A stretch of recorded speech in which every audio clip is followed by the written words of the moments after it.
Մոտ 3 տասնամյակ ժամանակավոր տնակներում բնակված Վանաձորի այս ընտանիքները 2019-ից 2020 թվականներին վերջապես տեղափոխվեցին բնակարաններ։ Արխիվային այս կադրերում նրանք պատմում են, թե ինչպես են տասնամյակներ շարունակ բնակվել ու գոյատևել մեղմասած անմարդկային պայմաններում, չունենալով կենցաղային ու կոմունալ հարմարություններ։ Տարիներ շարունակ նրանց ամեն օրը պայքար էր ցրտի, խոնավության ու անորոշության դեմ։ Հույս ունենք, բայց ոչ կապ էլի,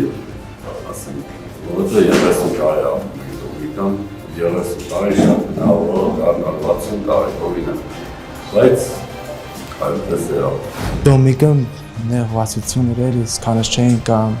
Դոմիկը տեղավորվենք, մեր պայմանները շատ ծայրահեղ եղել։ Էլ չեն կրի են տնակի ապրող պիտակի կարգավիճակը, որ երեխաները լրվում են դրանից,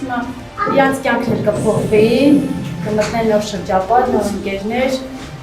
չեն զգա իրանց ընդգճված, ոնց որ ասենք ընդեղ էինք ապրում, երեխաները շատ նեղվում էին։ Բնակարանները Վանաձորի բազմազավակ 5 ընտանիքի 2019-ից 2020 թվականներին նվիրել էր ազգային բարերար Սամվել Կարապետյանն ու Կարապետյան ընտանիքը։ Սա նրանց հերթական բարեգործական ծրագիրն էր ուղղված սոցիալապես անապահով եւ բազմազավակ ընտանիքների բնակարանային խնդիրների լուծմանը։ Շատ շնորհակալ եմ իրանց, որ չեն ատեսել իմ ընտանիքը,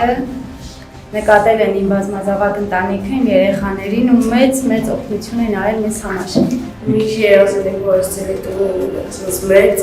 Շատ ուրախ եմ։ Տասնամյակների սպասումից հետո այս ընտանիքների համար վերջապես փակվեց ժամանակավոր տնակների էջը։ Կարապետյանների բարեգործությունը, որոնց մասին երբևիցե չի բարձրաձայնվել, նրանց վերադարձրեց արժանապատիվ ու ապահով կյանքի։